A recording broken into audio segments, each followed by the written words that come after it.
ਟੀਚਾ 2025 ਤੋਂ ਸ਼ੁਰੂ ਹੋ ਜਾਣਾ, 35 ਤੱਕ ਇਹਨਾਂ ਦਾ ਟੀਚਾ ਹੈ ਕਿ ਉਹ ਹਾਸਲ ਕਰ ਲੈਣਾ। ਇਸ ਪ੍ਰੋਗਰਾਮ ਦੇ ਤਹਿਤ ਜਿਹੜੀਆਂ ਟਰੱਕਿੰਗ ਕੰਪਨੀਆਂ ਨੇ ਉਹਨਾਂ ਨੂੰ ਕੀ ਨਵੀਆਂ ਪੇਸ਼ਬੰਦੀਆਂ ਕਰਨੀਆਂ ਪੈਣਗੀਆਂ। ਹਾਲਾਂਕਿ ਇਹਨਾਂ ਦਾ ਦਾਅਵਾ ਇਹ ਵੀ ਹੈ ਕਿ ਸਾਡੇ ਨਾਲ ਜਿਹੜੀ ਜੋਟੀਦਾਰ ਆ, ਸਾਂਝੀਦਾਰ ਕੰਪਨੀ ਹੈ, ਉਹਨਾਂ ਨੇ ਆਲਰੇਡੀ ਇਸ ਚੀਜ਼ ਦੇ ਵਿੱਚ ਸਹਿਯੋਗ ਦਿੱਤਾ ਤੇ ਅਸੀਂ ਕੁਝ ਹੱਦ ਤੱਕ ਇਹਨਾਂ ਟੀਚਿਆਂ ਨੂੰ ਛੂਹਣ ਵੱਲ ਤੁਰ ਪਏ ਹਾਂ।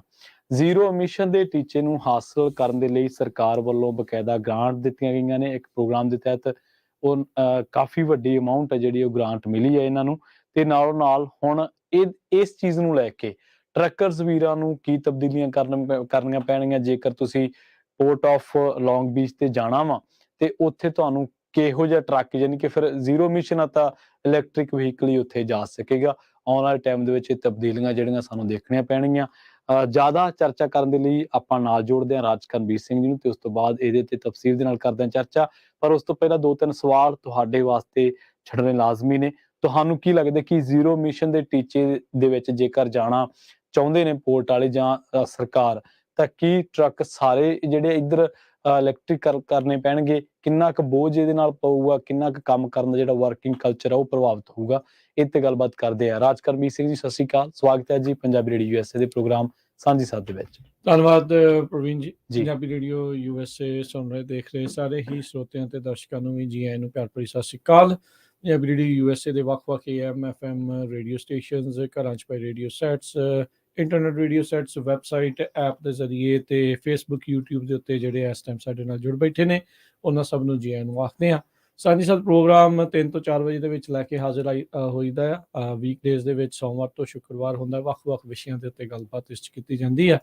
ਤੇ ਅੱਜ ਦੇ ਜਿਹੜਾ ਜੀ ਬੁੱਧਵਾਰ ਦੇ ਦਿਨ ਆਪਾਂ ਵਿਸ਼ੇਸ਼ ਤੌਰ ਦੇ ਉੱਤੇ ਟਰੱਕਿੰਗ ਇੰਡਸਟਰੀ ਨੂੰ ਲੈ ਕੇ ਚਰਚਾ ਕਰਦੇ ਹਾਂ। ਟਰੱਕਿੰਗ ਇੰਡਸਟਰੀ ਤੇ ਆਪਣੀ ਕਮਿਊਨਿਟੀ ਦਾ ਹੁਣ ਬਹੁਤ ਗੂੜਾ ਸਾਥ ਆ। ਇੱਕ ਦੂਜੇ ਦੇ ਨਾਲ ਇੱਕ ਮਿਕ ਹੋ ਕੇ ਜਿਹੜੇ ਉਹ ਚੱਲਦੇ ਆ ਤੇ ਬਹੁਤ ਸਾਰੇ ਲੋਕਾਂ ਦਾ ਜਿਹੜਾ ਕਹਿ ਲਓ ਵੀ ਜੀਵਨ ਇਸ ਦੇ ਨਾਲ ਪ੍ਰਭਾਵਿਤ ਆ। ਸਿੱਧੀ ਜਿਹੜੀ ਰੋਜ਼ੀ ਰੋਟੀ ਇਸ ਦੇ ਨਾਲ ਚੱਲਦੀ ਆ। ਤੇ ਆਪਾਂ ਇਸੇ ਲਈ ਜਿਹੜੇ ਹੁਣ ਵੱਖ-ਵੱਖ ਦਿਨ ਰੱਖੇ, ਇੱਕ ਵੀਰਵਾਰ ਨੂੰ ਵੀ ਆਪਾਂ ਸਵੇਰ ਨੂੰ ਕਰਦੇ ਹਾਂ ਤੇ ਹੁਣ ਬੁੱਧਵਾਰ ਨੂੰ ਵੀ ਆਪਾਂ ਸ਼ਾਮ ਦੇ ਇਹ ਸਾਂਝੀ ਸਾਥ ਦੇ ਵਿੱਚ ਵੀ ਇਸ ਦੇ ਉੱਤੇ ਚਰਚਾ ਕਰਦੇ ਹਾਂ। ਸੋ ਬਿਲਕੁਲ ਬੜੀ ਅਹਿਮ ਚਰਚਾ ਤੁਸੀਂ ਪ੍ਰਵੀਨ ਅੱਜ ਜਿਹੜੀ ਇਹ ਛੇੜੀ ਆ ਵੀ ਕੈਲੀਫੋਰਨੀਆ ਦੀ ਜਿਹੜੀ ਟਰੱਕਿੰਗ ਇੰਡਸਟਰੀ ਹੈ ਗੋਇੰਗ ਇਲੈਕਟ੍ਰਿਕ ਜਾਂ ਜ਼ੀਰੋ ਐਮਿਸ਼ਨ ਵੱਲ ਨੂੰ। ਜ਼ੀਰੋ ਐਮਿਸ਼ਨ ਦੇ ਇਸ ਟਾਈਮ ਜਿਹੜਾ ਮਤਲਬ ਆ ਆਪਾਂ ਮੋਸਟਲੀ ਇਲੈਕਟ੍ਰਿਕ ਜਿਹੜਾ ਉਹ ਦੇਖ ਲੈਂਦੇ ਆ ਕਿਉਂਕਿ ਧੂੰਆਂ ਨਹੀਂ ਉਸ ਦੇ ਨਾਲ ਜਿਹੜਾ ਉਹ ਹੁੰਦਾ। ਪਰ ਇਸ ਦੇ ਵਿੱਚ ਹਾਈਡਰੋਜਨ ਦਾ ਜਿਹੜਾ ਫਿਊਲ ਸੈੱਲ ਆ ਉਹ ਵੀ ਆ ਜਾਂਦਾ ਆ। ਕੁਝ ਹਾਈਬ੍ਰਿਡ ਸਿਸਟਮ ਵੀ ਜਿਹੜੇ ਇਸ ਦੇ ਵਿੱਚ ਆ ਜਾਂਦੇ ਆ ਜਾਂ ਘੱਟ ਐਮਿਸ਼ਨ ਵੱਲ ਨੂੰ। ਪਰ ਜਿਹੜਾ ਪੋਰਟ ਆਫ ਲੌਂਗ ਬੀਚ ਆ, ਜਿਨ੍ਹਾਂ ਨੇ 2 ਮਹੀਨੇ ਪਹਿਲਾਂ ਇਸ ਪ੍ਰੋਗਰਾਮ ਦੀ ਸ਼ੁਰੂਆਤ ਕੀਤੀ, ਉੱਥੇ ਜਿਹੜੇ ਇਹਨਾਂ ਨੇ ਆਖਿਆ ਵੀ ਅਸੀਂ ਜਿਹੜੇ ਹੁਣ ਇੱਥੇ ਇਲੈਕਟ੍ਰਿਕ ਵਹੀਕਲਸ, ਇਲੈਕਟ੍ਰਿਕ ਟਰੱਕਸ ਆ ਉਹ ਲੈ ਕੇ ਆਵਾਂਗੇ। ਜਿਹੜੇ ਡੀਜ਼ਲ ਟਰੱਕਸ ਆ ਉਹਨਾਂ ਨੂੰ ਅਸੀਂ ਹੌਲੀ ਹੌਲੀ ਉਹਨਾਂ ਦੀ ਛਾਂਟੀ ਕਰ ਰਹੇ ਹਾਂ। ਇਕੱਲੇ ਟਰੱਕਸ ਦੀ ਨਹੀਂ, ਬਲਕਿ ਉਹਨਾਂ ਨੇ ਕਿਹਾ ਵੀ ਜਿਹੜਾ ਅਸੀਂ ਉੱਥੇ ਪੋਰਟ ਦੇ ਉੱਤੇ, ਸੀ ਪੋਰਟ ਦੇ ਉੱਤੇ ਜਿਹੜਾ ਆਪਾਂ ਇਕਵਿਪਮੈਂਟ ਵੀ ਵਰਤਦੇ ਆ, ਜਿਹੜਾ ਡੀਜ਼ਲ ਪਾਵਰਡ ਆ ਜਾਂ ਐਮਿਸ਼ਨ ਕਰਦਾ ਆ, ਅਸੀਂ ਉਸ ਨੂੰ ਵੀ ਤਬਦੀਲ ਕਰਨ ਬਾਰੇ ਸੋਚ ਰਹੇ ਹਾਂ। ਵੀ 2035 ਤੱਕ ਸਾਡਾ ਟੀਚਾ ਆ ਵੀ ਜਿਹੜਾ ਸਾਰੇ ਦਾ ਸਾਰਾ ਜਿਹੜਾ ਪੋਰਟ ਆ ਉਹ ਜ਼ੀਰੋ ਐਮਿਸ਼ਨ ਕਰ ਵੀ ਉਹਦੇ ਵਿੱਚ ਹਰ ਇੱਕ ਚੀਜ਼ ਚੱਲਣ ਵਾਲੀ, ਕ੍ਰੇਨ ਤੋਂ ਲੈ ਕੇ ਟਰੱਕ ਤੱਕ ਹਰ ਇੱਕ ਚੀਜ਼ ਉਹ ਚਾਹੁੰਦੇ ਆ ਵੀ ਜ਼ੀਰੋ ਐਮਿਸ਼ਨ ਹੋਊਗਾ। ਤੇ ਇਸ ਟਾਈਮ ਦੁਵਿਧਾ ਵੀ ਆ, ਸਵਾਲ ਨੇ, ਹੋਣੇ ਲਾਜ਼ਮੀ ਨੇ ਤੇ ਵੀ ਕਿੱਦਾਂ ਇੱਥੇ ਤੱਕ ਪਹੁੰਚਣਾ ਆ, ਕਿਵੇਂ ਇਹ ਚੀਜ਼ ਜਿਹੜੀ ਉਹ ਹੋਊਗੀ। ਕਿਉਂਕਿ ਤਬਦੀਲੀ ਜਦੋਂ ਕੋਈ ਵੀ ਆਉਂਦੀ ਆ ਉਹ ਹਰ ਇੱਕ ਨੂੰ ਰਾਸ ਨਹੀਂ ਆਉਂਦੀ। ਸਹਿਜੇ ਉਹਨੂੰ ਜ਼ਿੰਦਗੀ ਦੇ ਵਿੱਚ ਲਿਆਉਣਾ ਔਖਾ ਹੁੰਦਾ। ਚੇਂਜ ਨੂੰ ਜਿਹੜਾ ਲੈ ਕੇ ਆਉਣਾ ਔਖਾ ਆ। ਇਹਨਾਂ ਦੀ ਨੀਤ ਠੀਕ ਆ ਵੀ ਅਸੀਂ ਪ੍ਰਦੂਸ਼ਣ ਘੱਟ ਕਰਨਾ ਚਾਹੁੰਦੇ ਆ। ਵੀ ਇਹ ਤਾਂ ਚਲੋ ਕੋਈ ਵੀ ਨਹੀਂ ਚਾਹੁੰਦਾ ਵੀ ਪ੍ਰਦੂਸ਼ਣ ਵਧੇ। ਬਿਲਕੁਲ ਵੱਧ ਪ੍ਰਦੂਸ਼ਣ ਚ ਕੌਣ ਰਹਿਣਾ ਚਾਹੁੰਦਾ? ਕੋਈ ਵੀ ਨਹੀਂ ਰਹਿਣਾ ਚਾਹੁੰਦਾ।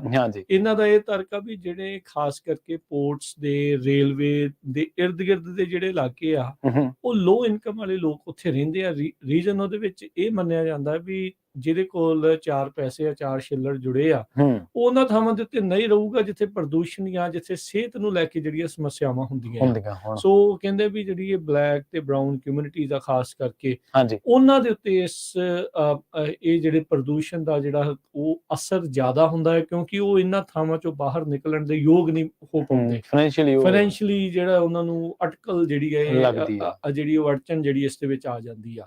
ਸੋ ਉਹਨਾਂ ਨੇ ਇਹ ਵੀ ਚੀਜ਼ ਦਾ ਤਰਕ ਵਰਕ ਦਿੱਤਾ। ਨਾਲ ਦੇ ਨਾਲ ਜਿਹੜਾ ਕੈਲੀਫੋਰਨੀਆ ਦਾ ਆਪਣਾ ਗੋਲ ਆ, ਜਿਹੜਾ ਸੂਬਾ ਕਹਿੰਦਾ ਆ, ਸਾਡੀ ਜਿਹੜੀ ਇੱਥੋਂ ਦੀ ਸਰਕਾਰ ਆ, ਉਹਨਾਂ ਦੇ ਜਿਹੜੇ ਲੀਡਰਸ ਇਸ ਟਾਈਮ ਜੋ ਸੋਚ ਰਹੇ ਆ, ਉਹ ਇਹ ਕਹਿੰਦੇ ਆ ਵੀ ਅਸੀਂ ਕੈਲੀਫੋਰਨੀਆ ਨੂੰ ਜ਼ੀਰੋ ਐਮਿਸ਼ਨ ਕਾਰਬਨ ਨਿਊਟਰਲ ਜਿਹਨੂੰ ਆਖਿਆ ਜਾਂਦਾ ਵੀ ਅਸੀਂ ਉਸ ਪਾਸੇ ਵੱਲ ਨੂੰ ਵਧਾਉਣਾ ਆ। ਤੇ ਉਹਦੇ ਵਿੱਚ ਵੱਡੇ ਪੱਧਰ ਦੇ ਉੱਤੇ ਜਿਹੜੇ ਡੀਜ਼ਲ ਪਾਵਰਡ ਜਿਹੜੇ ਟਰੱਕਸ ਆ ਉਹਨਾਂ ਦੇ ਵੱਲ ਦੇਖਿਆ ਜਾਂਦਾ ਹੈ। ਤੇ ਹੁਣ ਤਾਂ ਕੈਲੀਫੋਰਨੀਆ ਨੇ ਆਲਰੇਡੀ ਐਲਾਨ ਕੀਤਾ ਹੋਇਆ ਹੈ, ਗਵਰਨਰ ਨਿਊਸਮ ਹੁਣਾਂ ਨੇ, ਵੀ 2035 ਤੋਂ ਬਾਅਦ ਦੇ ਵਿੱਚ ਜਿਹੜੀਆਂ ਗੈਸ ਪਾਵਰਡ ਗੱਡੀਆਂ ਆ ਉਹਨਾਂ ਦੀ ਸੇਲ ਅਸੀਂ ਰੋਕ ਦੇਣੀ ਆ। ਉਸ ਤੋਂ ਬਾਅਦ ਦੇ ਵਿੱਚ ਫਿਰ ਜਿਹੜੀਆਂ ਜ਼ੀਰੋ ਐਮਿਸ਼ਨ ਵਹੀਕਲ ਆ ਉਹ ਉਸ ਦੇ ਵਿੱਚ ਆਉਣਗੇ, ਚਾਹੇ ਉਹ ਹਾਈਡਰੋਜਨ ਸੈੱਲ ਨਾਲ ਚੱਲਦੀਆਂ ਹੋਣ ਤੇ ਚਾਹੇ ਉਹ ਜਿਹੜੀ ਬਿਜਲੀ ਦੇ ਨਾਲ ਜਿਹੜੀਆਂ ਚੱਲਦੀਆਂ ਹੋਣ। ਵਾਲ ਸਟਰੀਟ ਜਰਨਲ ਨੇ ਇਸ ਉੱਤੇ ਕਾਫੀ ਵੱਡਾ ਇੱਕ ਆਰਟੀਕਲ ਰੀਸੈਂਟਲੀ 2 ਦਿਨ ਪਹਿਲਾਂ 3 ਦਿਨ ਪਹਿਲਾਂ ਜਿਹੜਾ ਉਹਨਾਂ ਨੇ ਲਿਖਿਆ ਵੀ ਉਹ ਤਾਂ ਇਹਨਾਂ ਨੇ 2035 ਤੱਕ ਜਿਹੜਾ ਟੀਚਾ ਮਿੱਥਿਆ, ਇਹ ਜਿਹੜਾ ਪੋਰਟ ਆਫ ਲੌਂਗ ਬੀਚ ਉਹਨਾਂ ਨੇ ਆਪਣੇ ਨਿੱਜੀ ਤੌਰ ਦੇ ਉੱਤੇ ਰੱਖਿਆ ਆ। ਪਰ ਉਹ ਆਲਰੇਡੀ ਚਾਹ ਰਹੇ ਆ ਵੀ ਅਸੀਂ 2025 ਤੋਂ ਹੀ ਜਿਹੜਾ ਇਹ ਕੰਮ ਸ਼ੁਰੂ ਕਰ ਦਈਏ। ਜਿਹੜੇ ਡੀਜ਼ਲ ਪਾਵਰਡ ਟਰੱਕਸ ਹੈਗੇ ਆ ਐਟਲੀਸਟ ਉਹਨਾਂ ਤੋਂ ਸ਼ੁਰੂਆਤ ਕਰਕੇ ਤੇ ਆਪਾਂ ਇਸ ਪਾਸੇ ਵੱਲ ਨੂੰ ਵਧੀਏ। ਇਹ ਐਂਬੀਸ਼ੀਅਸ ਪਲਾਨ ਆ, ਵੀ ਸੋਚ ਤਾਂ ਆਪਾਂ ਦੂਰ ਦੀ ਲਈ ਆ, ਉੱਥੇ ਤੱਕ ਪਹੁੰਚਿਆ ਜਾ ਸਕੂਗਾ ਕਿ ਨਹੀਂ ਉਹਦੇ ਨਾਲ ਆ। ਇਹਦੇ ਵਿੱਚ ਬਹੁਤ ਵੱਡੀਆਂ ਚੁਣੌਤੀਆਂ ਨੇ। ਕੱਲਾ ਇੱਕ ਢਾਂਚੇ ਦੇ ਪੱਧਰ ਤੋਂ ਹੀ ਨਹੀਂ ਪ੍ਰਵੀਨ, ਵੀ ਆਪਾਂ ਜੇ ਦੇਖੀਏ ਵੀ ਜਿਹੜਾ ਹੁਣ ਪੋਰਟ ਦੇ ਉੱਤੇ ਕੰਮ ਕਰਨ ਵਾਲਾ ਆ, ਜਿਹਨੇ ਆਪਣਾ ਟਰੱਕ ਖਰੀਦਿਆ ਆ, ਚਾਹੇ ਉਸਨੇ ਹੁਣ ਖਰੀਦਿਆ ਚਾਹੇ ਪਹਿਲਾਂ ਦਾ ਖਰੀਦਿਆ ਆ, ਉਹਨੇ ਫਾਈਨੈਂਸ਼ੀਅਲੀ ਆਰਥਿਕ ਤੌਰ ਦੇ ਉੱਤੇ ਉਸ ਚੀਜ਼ ਦੇ ਵਿੱਚ ਖਰਚਾ ਜਿਹੜਾ ਉਹ ਕੀਤਾ ਆ, ਰਾਈਟ। ਵੀ ਹੁਣ ਉਹ ਖਰਚਾ ਬਾਰ-ਬਾਰ ਕੀ ਉਹ ਕਰ ਸਕੂਗਾ? ਵੀ ਵੱਡਾ ਸਵਾਲ ਇਹ ਆ। ਦੂਜਾ ਜਿਹੜਾ ਉਸ ਤੋਂ ਵੀ ਮੈਂ ਕਹੂੰਗਾ ਵੀ ਜਿਹੜੀ ਵੱਡਾ ਜਿਹੜਾ ਚੈਲੰਜ ਚੁਣੌਤੀ ਇਹ ਆ, ਜਦੋਂ ਤੁਸੀਂ ਇੰਨੇ ਥੋੜੇ ਸਮੇਂ ਦੇ ਵਿੱਚ ਏਡੀ ਵੱਡੀ ਤਬਦੀਲੀ ਕਰਦੇ ਆ। ਹੁਣ ਡੀਜ਼ਲ ਪਾਉਣ ਦਾ ਇਨਫਰਾਸਟ੍ਰਕਚਰ ਤਿਆਰ ਆ, ਅੱਜ ਦਾ ਨਹੀਂ ਕਈ ਦਹਾਕਿਆਂ ਤੋਂ ਚੱਲ ਰਿਹਾ।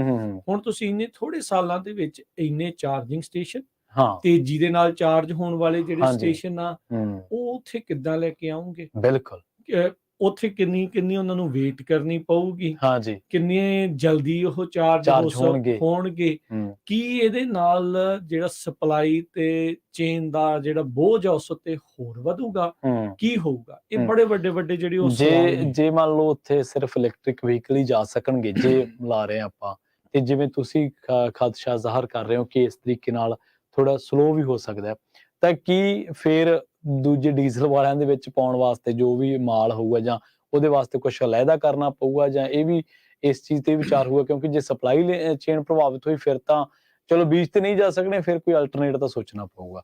ਤੇ ਜਿਹੜੇ ਸੋਰਸ ਆਫ એનર્ਜੀ ਦੇ ਲਈ ਲੋਕਾਂ ਨੂੰ ਆਦਤ ਪਾਉਣੀ ਆ, ਉਹ ਬਹੁਤ ਔਖੀ ਚੀਜ਼ ਆ, ਕਿਉਂਕਿ ਇਹ ਹੁਣ ਸਾਡੀ ਆਦਤ ਦੇ ਵਿੱਚ ਮਾਰਾ ਸੀ, ਜਾਂ ਗਏ ਗੈਸ ਸਟੇਸ਼ਨ ਤੇ ਗੈਸ ਪਵਾਈ ਨਿਕਲ ਗਏ, ਸਾਨੂੰ ਪਤਾ ਹੈ ਕਿ ਇੰਨੀ ਪਾਈ ਟੈਂਕੀ ਭਰੀ ਆ, ਅਸੀਂ 400 ਮੀਲ 500 ਮੀਲ ਚੱਲਾਂਗੇ, ਹਨਾ, ਜਾਂ ਸਾਡੀ ਮੰਜ਼ਿਲ ਇੰਨੀ ਦੂਰ ਆ, ਆਪਾਂ ਸ਼ਾਮ ਤੱਕ ਪਹੁੰਚ ਜਾਣਾ, ਸਵੇਰੇ ਤੁਰਨ ਲੱਗੇ ਉਧਰੋਂ ਫੇਰ।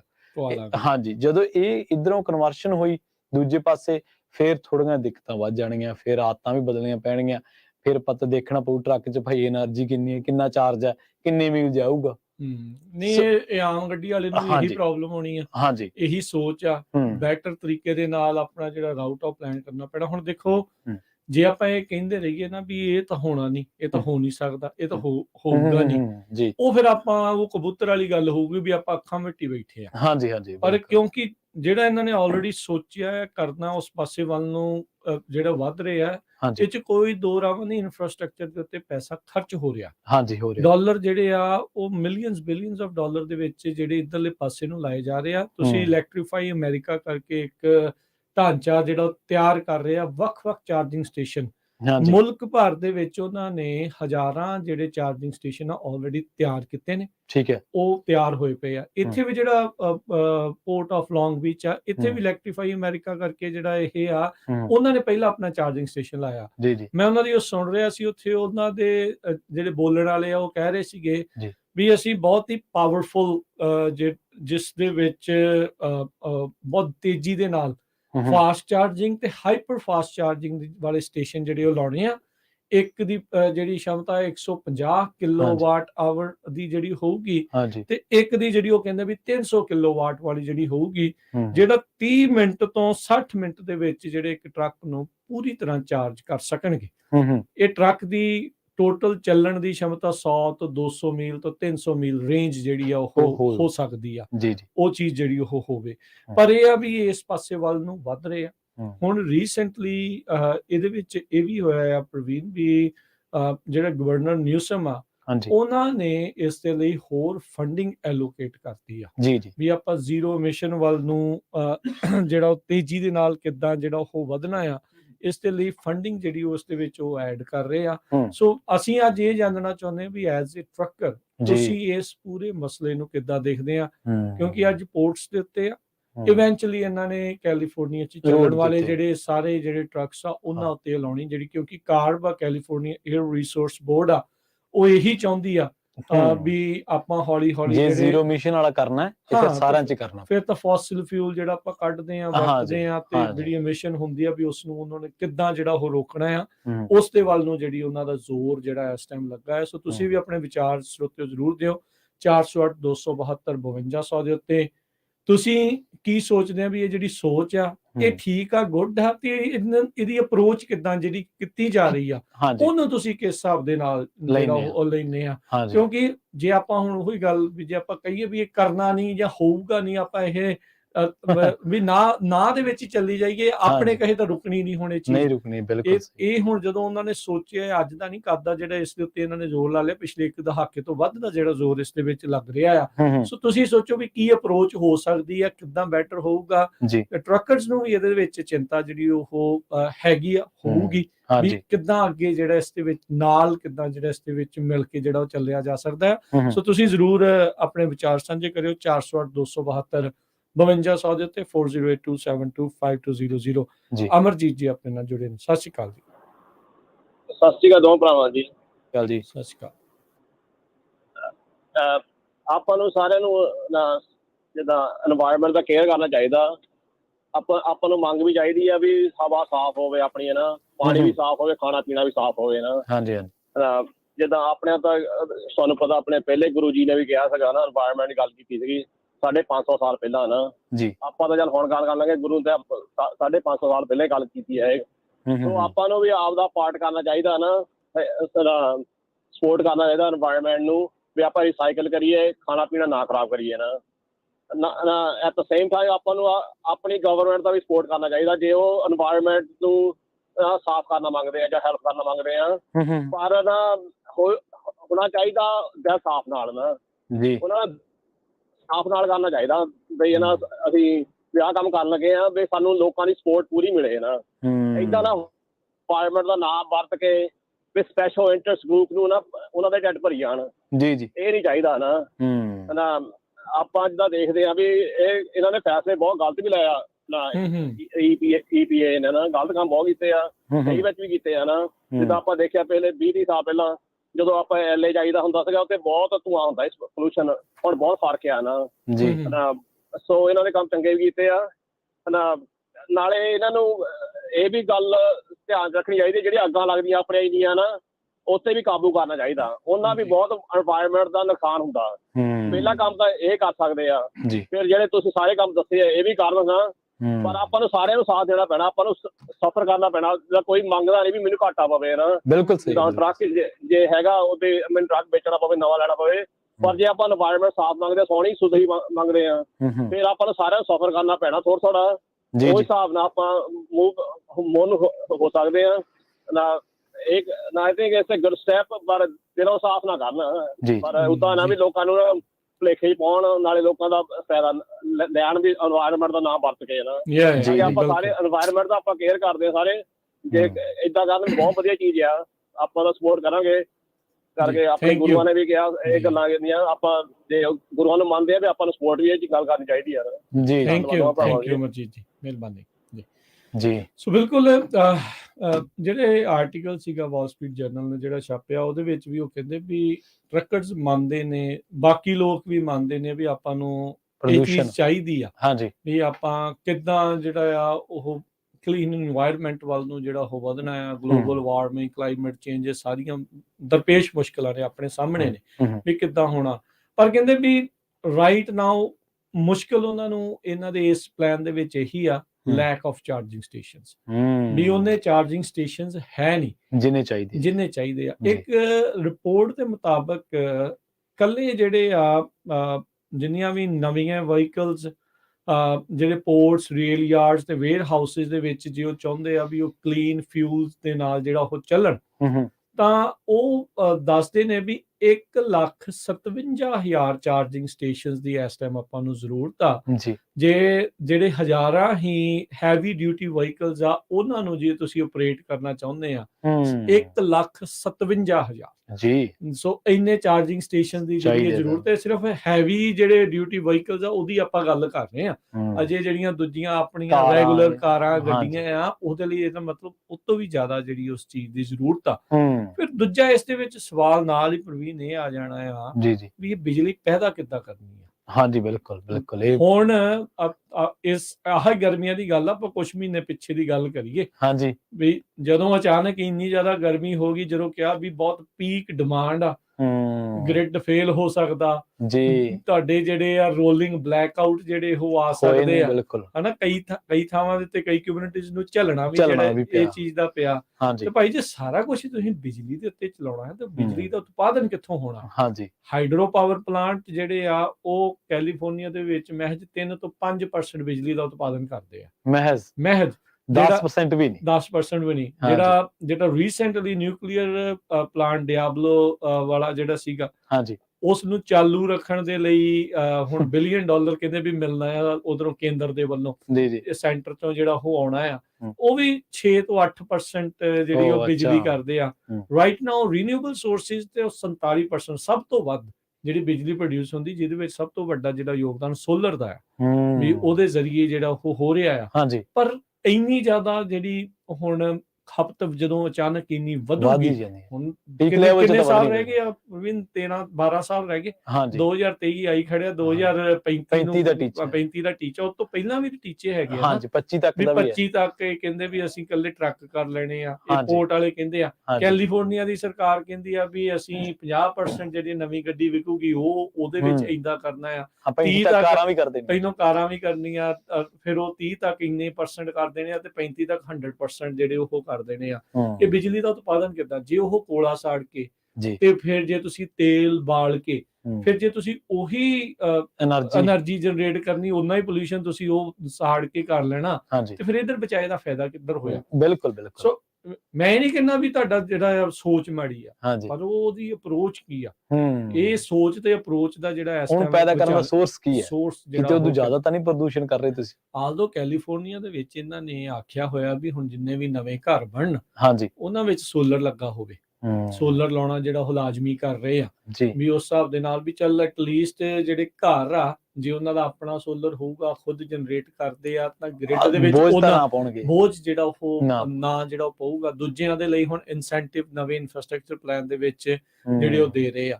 ਇਹ ਠੀਕ ਆ, ਇਹ ਇੱਕ ਉਹ ਅਪਰੋਚ ਉਸੇ ਹਿਸਾਬ ਦੇ ਨਾਲ ਢਾਂਚਾ ਤਿਆਰ ਕਰਨ ਦੀ ਜਿਹੜੀ ਉਹ ਕੋਸ਼ਿਸ਼ ਹੈਗੀ ਆ। ਪਰ ਬਹੁਤ ਸਾਰੇ ਜਿਹੜੇ ਆ ਪ੍ਰੋਜ਼ ਐਂਡ ਕੌਨਸ ਜਿਹੜੇ ਇਸ ਤੇ ਜਿਹੜੇ ਉਹ ਦੇਖਣੇ ਪੈਣੇ ਆ। ਜਦੋਂ ਟ੍ਰਾਂਜੀਸ਼ਨ ਟਾਈਮ ਹੁੰਦਾ ਹੈ ਉਹ ਕਿਸੇ ਨੂੰ ਵੀ ਪਸੰਦ ਨਹੀਂ ਹੁੰਦਾ।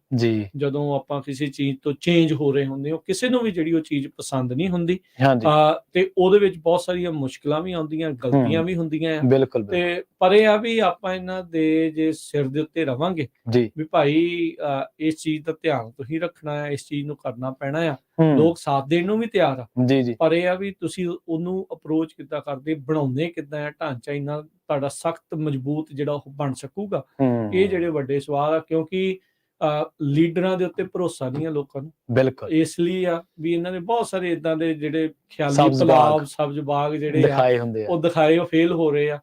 ਹਾਈ ਸਪੀਡ ਰੇਲ ਜਿਹੜੀ ਸੈਨ ਫਰਾਂਸਿਸਕੋ ਤੋਂ ਕਹਿੰਦੇ ਜੀ LA ਨੂੰ ਜੋੜਨੀ ਆ ਜੀ 45 ਮਿੰਟ ਚ, ਘੰਟੇ ਚ ਤੁਸੀਂ ਇੱਥੋਂ ਉੱਥੇ ਪਹੁੰਚ ਜਾਣਾ, ਵਿਚਾਲੇ ਜਿੱਥੇ ਮਰਜ਼ੀ ਰਹੋ। ਉਹ ਅਜੇ ਤੱਕ ਇੱਥੋਂ ਮੋਡੈਸਟੋ ਤੋਂ ਤੇ ਵੇਕਲਫੀਲਡ ਤਾਈਂ ਬਣਨੀ ਆ, ਤੇ ਉਹ ਵੀ ਨਹੀਂ ਅਜੇ ਤੱਕ ਬਣੀ। ਸੋ ਇਹ ਹੁਣ ਲੰਘੇ ਵੀ ਜਿਹੜੀਆਂ ਵੋਟਾਂ ਪਈਆਂ ਨੇ ਉਹਦੇ ਵਿੱਚ ਵੀ ਤਾਂ ਸੀਗੀਆਂ 1-2 ਮੱਦਾਂ ਜਿਹੀਆਂ ਜਿਹਦੇ ਵਿੱਚ ਟੈਕਸ ਵਧਾਉਣ ਦੀ ਗੱਲ ਕੀਤੀ ਜਾਂਦੀ। 2 ਮਿਲੀਅਨ ਤੋਂ ਵੱਧ ਜਿਨ੍ਹਾਂ ਦੀ ਉਹ ਲੋਕਾਂ ਨੇ ਨਾ ਕਰ ਦਿੱਤੀ ਉੱਤੇ ਵੀ ਅਸੀਂ ਨਹੀਂ ਉਹ ਜਿਹੜਾ ਟੈਕਸ ਜਿਹੜਾ ਉਹ ਵਧਾਉਣਾ ਹੈਗਾ। ਵੀ ਇਲੈਕਟ੍ਰਿਕ ਗੱਡੀਆਂ ਦੇ ਲਈ ਜਿਹੜਾ ਚਾਰਜਿੰਗ ਦੇ ਲਈ ਉਹ ਸਪੈਸ਼ਲ ਉਹਦੇ ਲਈ ਵਰਤਿਆ ਜਾਣਾ ਸੀਗਾ, ਲੋਕਾਂ ਨੇ ਜਿਹੜੀ ਇਨਕਾਰ ਕਰ ਦਿੱਤੀ। ਸੋ ਹੁਣ ਇਹ ਜਿਹੜਾ 40% ਪ੍ਰਵੀਨ ਜਿਹੜਾ ਪੋਰਟ ਆਫ ਲਾਸ ਐਂਜਲਸ ਤੇ ਪੋਰਟ ਆਫ ਲੌਂਗ ਬੀਚ। ਹਾਂਜੀ 40% ਜਿਹੜਾ ਸਮਾਨ ਆਉਂਦਾ ਆ ਉਹ ਇਹਨਾਂ 2 ਪੋਰਟਸ ਦੇ ਉੱਤੇ ਆਉਂਦਾ ਆ। ਉਹ ਅੱਛਾ। ਹੁਣ ਜੇ ਹੁਣ ਉੱਥੇ ਸਪਲਾਈ ਚੇਨ ਦੀ ਪ੍ਰੋਬਲਮ ਆਉਂਦੀ ਆ ਇਹ ਸਾਰੇ ਕਾਸੇ ਦੇ ਜਿਹੜਾ ਉਹ ਕਰਕੇ, ਤਾਂ ਉਹ ਦੇਖਣ ਵਾਲੀ ਗੱਲ ਆ। ਕਈ ਵਾਰੀ ਬੰਦਾ ਜਿਹੜੇ ਟਰੱਕਰਸ ਵੀ ਕਈ ਵਾਰੀ ਸੋਚਦੇ ਆ ਵੀ ਯਾਰ ਇਹ ਕੰਪਨੀਆਂ ਨੇ ਕਿੱਥੇ ਇੱਧਰਲੇ ਪਾਸੇ ਨੂੰ ਤੁਰਨਾ, ਵੋਲਵੋ ਆ ਹੋ ਗਈ, ਕੈਨਵਰਥ ਹੋ ਗਈ, ਹੋਰ ਬਥੇਰੀਆਂ ਜੇ ਨਿਕਲਾ ਆ, ਟੈਸਲਾ ਆ, ਹੋਰ ਪਤਾ ਨਹੀਂ ਕਿੰਨੀਆਂ ਜਿਹੜੀਆਂ ਕੰਪਨੀਆਂ ਆ, ਪਰ ਇਹ ਸਾਰੀਆਂ ਹੀ ਕੰਪਨੀਆਂ ਆਪਣੇ ਇਲੈਕਟ੍ਰਿਕ ਟਰੱਕ ਬਣਾਉਣ ਦੇ ਵਿੱਚ ਲੱਗੀਆਂ ਨੇ। ਪੋਰਟ ਆਫ ਲੌਂਗ ਬੀਚ ਦੇ ਉੱਤੇ ਆਲਰੇਡੀ 60 ਤੋਂ ਵੱਧ ਟਰੱਕ ਵੋਲਵੋ ਤੇ ਕੈਨਵਰਥ ਦੀ ਜਿਹੜੇ ਬਣਾਏ ਹੋਏ ਇਲੈਕਟ੍ਰਿਕ ਉਹ ਇਸ ਟਾਈਮ ਚਾਲੂ ਹੋ ਚੁੱਕੇ ਆ, ਉੱਥੇ ਯੂਜ਼ ਕਰ ਰਹੇ ਆ, ਜਿੱਥੇ ਉਹਨਾਂ ਨੇ ਚਾਰਜਿੰਗ ਸਟੇਸ਼ਨ ਵੀ ਜਿਹੜਾ ਉਹ ਲਾਇਆ ਆ। ਸੋ ਪਬਲਿਕ ਚਾਰਜਿੰਗ ਸਟੇਸ਼ਨ ਉਹਨਾਂ ਨੇ ਹਾਲ ਦੀ ਘੜੀ ਉੱਥੇ ਲਾਇਆ ਆ। ਸੋ ਇਹ ਚੀਜ਼ ਜਿਹੜੀ ਉੱਥੇ ਚੱਲ ਰਹੀ ਹੈ। ਸੋ ਸਰੋਤੇ ਤੁਸੀਂ ਵੀ ਆਪਣੇ ਵਿਚਾਰ ਜਿਹੜੇ ਉਹ ਸਾਂਝੇ ਕਰ ਸਕਦੇ ਆ ਵੀ ਤੁਹਾਨੂੰ ਕੀ ਲੱਗਦਾ ਵੀ ਇਹਦਾ ਕਿੱਦਾਂ ਦਾ ਇਫੈਕਟ ਹੋਊਗਾ, ਤੁਹਾਡੇ ਤੇ ਕੀ ਇਸ ਦਾ ਇਫੈਕਟ ਹੋ ਸਕਦਾ ਹੈ। ਸੋ ਉਹ ਦੱਸਣ ਦੇ ਲਈ ਤੁਸੀਂ ਵੀ ਕਾਲ ਕਰਿਓ 408-272-5200 ਦੇ ਉੱਤੇ। ਜਦੋਂ ਵਰਲਡ ਦੇ ਵਿੱਚ ਉਦਯੋਗਿਕ ਕ੍ਰਾਂਤੀ ਆਈ ਹੈ, ਜਦੋਂ ਬਸਤੀਵਾਦ ਇੱਕ ਅਲੱਗ ਦੌਰ ਦੇ ਰਾਹੀਂ ਪੈਰ ਪਸਾਰਿਆ ਸੀ, ਸਾਮਰਾਜਵਾਦ ਵੀ ਨਾਲ ਨਾਲ ਸੀ। 18ਵੀਂ ਸਦੀ ਦੇ ਵਿੱਚ ਆਪਾਂ ਕਹਿ ਸਕਦੇ ਹਾਂ, 18ਵੀਂ ਸਦੀ ਤੋਂ ਲੈ ਕੇ ਹੁਣ ਆਪਾਂ 21ਵੀਂ ਸਦੀ ਦੇ ਵਿੱਚ ਹਾਂ ਇਸ ਟਾਈਮ, ਤੇ 400 ਸਾਲ ਦੇ ਵਿੱਚ ਹੀ ਧਰਤੀ ਦਾ ਪੂਰਾ ਬਹੁਤ ਬੁਰੇ ਤਰੀਕੇ ਨਾਲ ਜਿਹੜਾ ਆਪਾਂ ਕਹਿ ਲਈ ਕਿ ਫਰਕ ਪੈ ਗਿਆ, ਤਬਾਹ ਹੋ ਗਿਆ।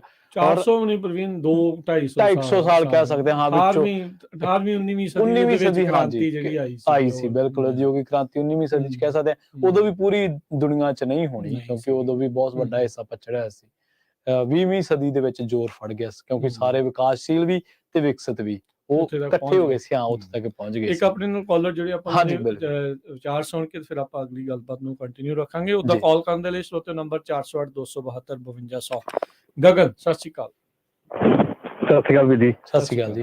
ਵੀਰ ਜੀ, ਮੈਂ ਸੁਣਦਾ ਸੀ ਤੁਹਾਡੀ ਗੱਲ, ਸੋ ਕਿਤੇ ਨਾ ਕਿਤੇ ਕਿਉਂਕਿ ਮੈਂ ਵੀ ਇੱਥੇ ਅਸੀਂ ਪੋਰਟਸ ਨੂੰ ਜਦੋਂ ਰਿਵਿਊ ਕਰਦੇ ਆ ਨਾ, ਹਾਂਜੀ, ਤੁਸੀਂ ਕਿਤੇ ਸੋਚ ਕੇ ਦੇਖਿਓ ਵੀ ਜਦੋਂ ਕੋਈ ਵੀ ਚੀਜ਼ ਨਵੀਂ ਟ੍ਰਾਂਜੀਸ਼ਨ ਹੁੰਦੀ ਆ, ਪੋਰਟਸ ਤੋਂ ਹੀ ਕਿਉਂ ਚੱਲਦੀ ਆ। ਜੇ ਓਵਰਆਲ ਜੇ ਕੈਨੇਡਾ ਦੀ ਗੱਲ ਕਰੀਏ ਹੈ ਨਾ, ਸਾਡੇ ਸੂਬੇ ਦੇ ਵਿੱਚ ਰੋਜ਼ ਦੇ ਹਿਸਾਬ ਨਾਲ ਬਹੁਤ ਤੁਹਾਡੇ ਤਾਂ ਪੂਰੇ ਜਿਹੜੇ ਤੁਹਾਡੀ ਸਟੇਟ ਜਿੰਨੀ ਪੂਰੀ ਕੈਨੇਡਾ ਦੀ ਪਾਪੂਲੇਸ਼ਨ ਆ ਜੀ, ਉਹਦੇ ਵਿੱਚੋਂ ਇੱਕ ਛੋਟਾ ਜਿਹਾ ਸੂਬਾ ਬ੍ਰਿਟਿਸ਼ ਕੋਲੰਬੀਆ, ਇਹਦੇ ਵਿੱਚ ਤਕਰੀਬਨ 4 ਤੋਂ 7 ਬੰਦੇ ਔਨ ਐਵਰੇਜ ਰੋਜ਼ ਓਵਰਡੋਜ਼ ਨਾਲ ਮਰਦੇ ਡੇਲੀ ਬੇਸਿਸ। ਜੀ, ਜਿੰਨੀ ਡਰੱਗ ਆਉਂਦੀ ਆ ਮੋਸਟ ਆਫ ਦੈਟ ਉਹ ਪੋਰਟਸ ਤੋਂ ਆਉਂਦੀ ਆ ਜੀ। ਕਦੇ ਕਿਸੇ ਪੋਰਟ ਨੇ, ਚਾਹੇ ਉਹ ਲੌਂਗ ਬੀਚ ਦੀ ਆ, ਚਾਹੇ ਕਿਸੇ ਦੀ, ਚਾਹੇ ਉਹ ਵੈਨਕੂਵਰ ਦੀ ਆ, ਕਦੇ ਉਹਨਾਂ ਨੇ ਖਿਆਲ ਨਹੀਂ ਕੀਤਾ ਇਹਦੇ ਬਾਰੇ ਵੀ ਅਸੀਂ ਇਹਦੇ ਤੇ ਕੰਮ ਕਰੀਏ। ਰਹੀ ਗੱਲ ਜਿਹੜਾ ਇਲੈਕਟ੍ਰੋਨਿਕ ਜਿਹੜੇ ਇਲੈਕਟ੍ਰਿਕ ਟਰੱਕਸ ਦੀ ਗੱਲ ਆ, ਹਨਾ, ਸੋ ਮੈਂ ਪਿੱਛੇ ਜਿਹਾ ਸਾਡੇ ਇੱਥੇ ਟਰੱਕ ਸ਼ੋ ਹੋਇਆ ਸੀ ਕੈਨੇਡਾ ਦੇ ਵਿੱਚ, ਤੇ ਪਹਿਲਾ ਟਰੱਕ ਜਿਹੜਾ ਫਰੇਟ ਲਾਈਨਰ ਦਾ ਆਇਆ ਸੀਗਾ।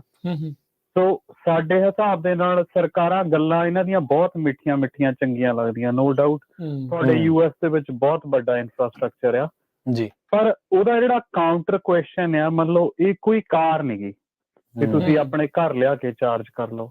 ਜੇ ਮੈਂ ਕਹਾਂ ਸਾਡੇ ਵੈਨਕੂਵਰ ਏਰੀਏ 'ਚ ਤਾਂ ਸਾਨੂੰ ਪਾਰਕਿੰਗ ਨਹੀਂ ਲੱਭ ਰਹੀ, ਐਂਡ ਉਹ ਪਾਰਕਿੰਗ ਜਿੱਥੇ ਚਾਰਜਿੰਗ ਸਟੇਸ਼ਨਸ ਹੋਣ, ਮੰਨ ਲਓ ਹੁਣ ਮੈਂ ਸੁਣਦਾ ਸੀ ਵੀ ਤੁਸੀਂ ਕਿਹਾ ਵੀ ਪੋਰਟ ਨੇ ਚਾਰਜਿੰਗ ਸਟੇਸ਼ਨ ਲਾਤੇ ਰਹੀ, ਪਰ ਉਹ ਕਿੰਨੀ ਕੁ ਕਪੈਸਿਟੀ ਹੋਊਗੀ ਚਾਰਜਿੰਗ ਸਟੇਸ਼ਨ ਦੀ, ਕਿੰਨੇ ਟਰੱਕਾਂ ਨੂੰ ਉਹ ਸਰਵ ਕਰ ਸਕੂਗੇ। ਦੂਜੀ ਗੱਲ, ਤੁਸੀਂ ਲੋਡ ਲੈ ਕੇ ਜਾ ਰਹੇ ਆ, ਰਾਹ 'ਚ ਤੁਸੀਂ ਕਿਤੇ ਸਟਕ ਹੋ ਗਏ, ਤੁਹਾਡੇ ਤਾਂ ਖੜੇ ਟਰੱਕ ਦੀ ਬੈਟਰੀ ਡਾਊਨ ਹੋ ਜੂਗੀ ਜੀ।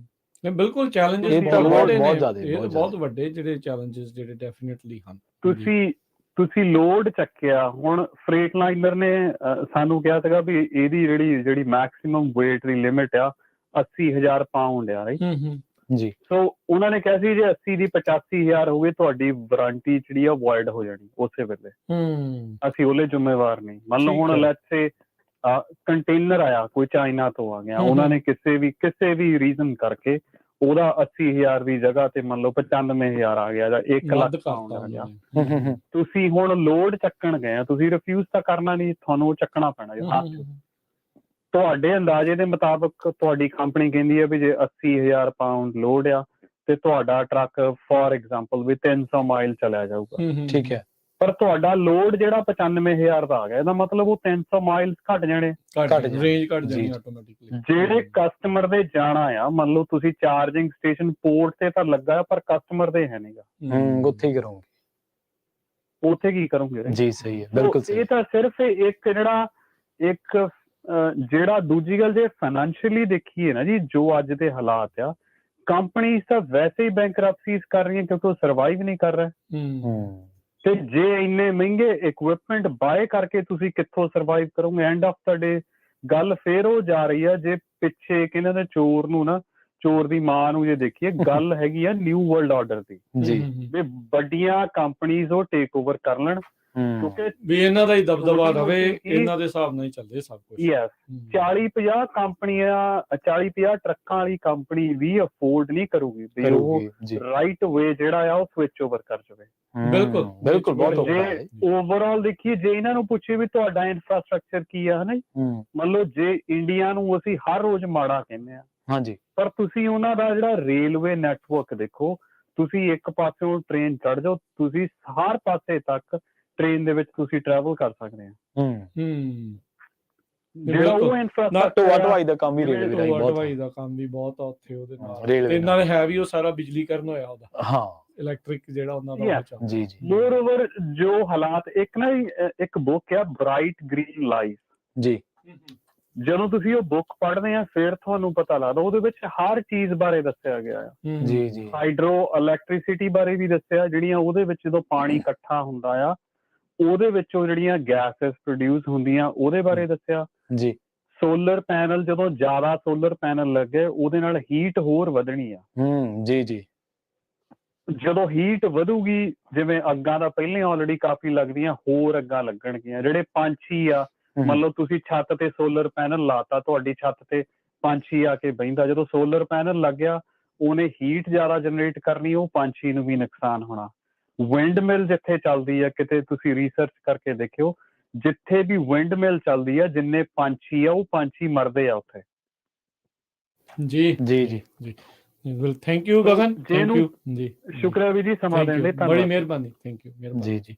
ਸੋ ਬਹੁਤ ਸ਼ੁਕਰੀਆ। ਸੋ ਜਿੱਦਾਂ ਇਹਨਾਂ ਨੇ ਦੱਸਿਆ ਵੀ ਬਿਲਕੁਲ ਸਵਾਲ ਜੁੜੇ ਕਰੋ ਨਾਲ ਚਾਹੀਦੇ ਆ, ਹਾਂਜੀ, ਤੇ ਤੁਹਾਡੇ ਜਿਹੜੇ ਵੀ ਆ ਤੁਸੀਂ ਉਹਨੂੰ ਕਿਸ ਹਿਸਾਬ ਦੇ ਨਾਲ ਦੇਖਦੇ ਆ। ਦੇਖੋ ਇਸ ਮੰਚ ਦੇ ਉੱਤੇ ਹਰ ਇੱਕ ਨੂੰ ਆਪਣੀ ਗੱਲ ਰੱਖਣ ਦਾ ਪੂਰੀ ਹੱਕ ਆ। ਤੁਸੀਂ ਚਾਹੇ ਆਪਣੇ ਇੰਡੀਵਿਜੂਅਲੀ, ਹਾਂਜੀ, ਤੁਸੀਂ ਕੋਈ ਵੀ ਚੀਜ਼ ਨੂੰ ਉਹਦੇ ਹੱਕ ਚ ਅਗੇਂਸਟ ਡਸਨਟ ਮੈਟਰ, ਪਰ ਇਸ ਪਲੇਟਫਾਰਮ ਦੇ ਤਾਂ ਆਪਾਂ ਸਾਰਿਆਂ ਨੂੰ ਇਹ ਓਪਨ ਆ ਵੀ ਤੁਸੀਂ ਆਪਣੇ ਵਿਚਾਰ ਜਿਹੜੇ ਇਸ ਦੇ ਵਿੱਚ ਸਾਂਝੇ ਕਰੋ, ਕਿਉਂਕਿ ਜਿਹੜੇ ਸ਼ੱਕ ਤੇ ਜਿਹੜੇ ਸ਼ੰਕੇ ਆ, ਜਿੰਨੀ ਦੇਰ ਤੱਕ ਉਹਦਾ ਨਿਤਾਰਾ ਨਹੀਂ ਹੁੰਦਾ ਨਹੀਂ ਚੇਂਜ ਉਨੀ ਦੇਰ ਤੱਕ। ਸਵਾਲ ਹੀ ਤੁਹਾਡੀ ਰੋਸ਼ਨ ਦਿਮਾਗੀ ਨੂੰ ਦਰਸਾਉਂਦਾ ਕਿ ਤੁਸੀਂ ਕਿੰਨੇ ਕੁ ਰੋਸ਼ਨ ਦਿਮਾਗ ਹੈ। ਸਵਾਲ ਤਾਂ ਤੁਹਾਡੀ ਜਾਣਕਾਰੀ ਚ ਹੀ ਉਪਜੂਗਾ ਨਾ, ਕਿ ਤੁਹਾਨੂੰ ਇਸ ਮਾਡਲ ਬਾਰੇ ਇੰਨੇ ਕੀ ਜਾਣਕਾਰੀ, ਉਸ ਤੋਂ ਹੀ ਫਿਰ ਤੁਸੀਂ ਸਵਾਲ ਕਰ ਸਕਦੇ ਆ। ਮੇਰੀ ਜਿਹੜੀ ਗੱਲ ਸੀ, ਮੈਂ ਉਹ ਮੇਰੀ ਵਿਚਾਲੇ ਰਹਿ ਗਈ ਸੀ, ਕਿਉਂਕਿ ਉਹਦੇ ਲਈ ਇਹ ਸੀਗਾ, ਮੈਂ ਇੱਕ ਐਨਰਜੀ ਮਾਡਲ ਤਿਆਰਿਆ ਸੀਗਾ ਇੱਕ ਅਲੱਗ ਤਰ੍ਹਾਂ ਦੇ, ਕਿ ਪਹਿਲਾਂ ਜਿਹੜੇ ਦੇਸ਼ ਕਹਿ ਲਓ ਜਾਂ ਜਿਹੜੀਆਂ ਪਾਵਰ ਸੀਗੀਆਂ, ਉਹਨਾਂ ਨੂੰ ਇਹ ਜਦੋਂ ਤੇਲ ਦੀ ਲੋੜ ਮਹਿਸੂਸ ਹੋਈ ਤਾਂ ਤੇਲ ਪਿੱਛੇ ਕਿੰਨਾ ਕੁਛ ਹੋਇਆ ਸੰਸਾਰ ਦੇ ਵਿੱਚ। ਪਰ ਹੁਣ ਇੱਕ ਨੈਚੁਰਲ ਸੋਰਸ ਆ ਸੋਲਰ ਦੇ ਵੱਲ ਬਹੁਤ ਸਾਰੀਆਂ ਸਰਕਾਰਾਂ ਕੰਮ ਵੀ ਕਰ ਰਹੀਆਂ ਨੇ। ਹੁਣ ਤਾਂ ਖੈਰ ਪੰਜਾਬ 'ਚ ਵੀ ਇਹਦੇ ਤੇ ਕੰਮ ਹੋਣਾ ਸ਼ੁਰੂ ਹੋ ਗਿਆ ਕਿ ਸੋਲਰ ਐਨਰਜੀ ਤੋਂ, ਹਾਲਾਂਕਿ ਉਹ ਗੱਲ ਵੱਖਰੀ ਹੈ ਵੀ ਸਾਡੇ ਪੋਲੀਟੀਸ਼ੀਅਨਾਂ ਨੇ ਮਹਿੰਗੇ ਉਹ ਜਿਹੜੇ MOU ਆ ਸਾਈਨ ਕੀਤੇ ਹੋਏ ਆ, ਕਈ ਥਾਈਂ ਤਾਂ ਯੂਨਿਟਾਂ ਸੋਲਰ ਦੀਆਂ ਵੀ 12-12 13-13 ਰੁਪਏ ਆ। ਪਰ ਤੁਹਾਨੂੰ ਲੋੜ ਇਹ ਹੈ ਕਿ ਅੱਜ ਜਿਵੇਂ ਆਪਾਂ ਚਰਚਾ ਕਰਦੇ ਸੀ, 2016 ਦੇ ਵਿੱਚ ਇੱਕ ਰਿਪੋਰਟ ਛਪੀ ਸੀ ਜਿਹਦੇ ਵਿੱਚ ਅਮਰੀਕਾ ਦੇ 10 ਵੱਡੇ ਪ੍ਰਦੂਸ਼ਿਤ ਸ਼ਹਿਰਾਂ ਦੇ ਵਿੱਚੋਂ 8 ਜਿਹੜਾ ਉਹ ਕੈਲੀਫੋਰਨੀਆ ਦੇ ਸੀਗੇ, ਤੇ ਬੇਕਰਸਫੀਲਡ ਉਹਨਾਂ ਦੇ ਪ੍ਰਦੂਸ਼ਿਤ ਦੇ ਵਿੱਚੋਂ ਇੱਕ ਸੀਗਾ। ਮਤਲਬ ਬੇਕਰਸਫੀਲਡ ਦਾ ਹੁਣ ਵੀ ਹਾਲ ਤੁਸੀਂ ਦੇਖੋ ਮਾੜਾ ਹੀ ਆ, ਤਾਂ ਉਹਨਾਂ ਟਾਈਮ 2016 ਦੀਆਂ ਗੱਲਾਂ ਨੇ। ਤਾਂ ਤੁਹਾਨੂੰ ਇਹ ਸੋਚਣਾ ਤਾਂ ਪੈਣਾ ਕਿ ਤੁਸੀਂ ਜਿਹੜਾ ਆ ਮਾਡਲ ਤੁਹਾਡਾ ਚੱਲ ਰਿਹਾ ਵਾ, ਇਹ ਕੋਈ ਮਨੁੱਖਤਾ ਵਾਸਤੇ ਕੋਈ ਏਡਾ ਵਧੀਆ ਨਹੀਂ ਹੈ। ਪਰ ਇਹਦੇ 'ਚ ਸਰਕਾਰਾਂ ਦਾ ਰੋਲ ਕਿਵੇਂ ਆ, ਇਹਦੇ 'ਚ ਜਦੋਂ ਆਪਾਂ ਅੱਗੇ ਵਧਾਂਗੇ, ਇਹਨੂੰ ਬਦਲਾਂਗੇ ਜਾਂ ਹੋਰ ਐਨਰਜੀ ਸੋਰਸ ਦੇ ਵਿੱਚ ਤਬਦੀਲ ਹੋਵਾਂਗੇ, ਉਦੋਂ ਕਿਹੜੀਆਂ ਦਿੱਕਤਾਂ ਆਉਣਗੀਆਂ।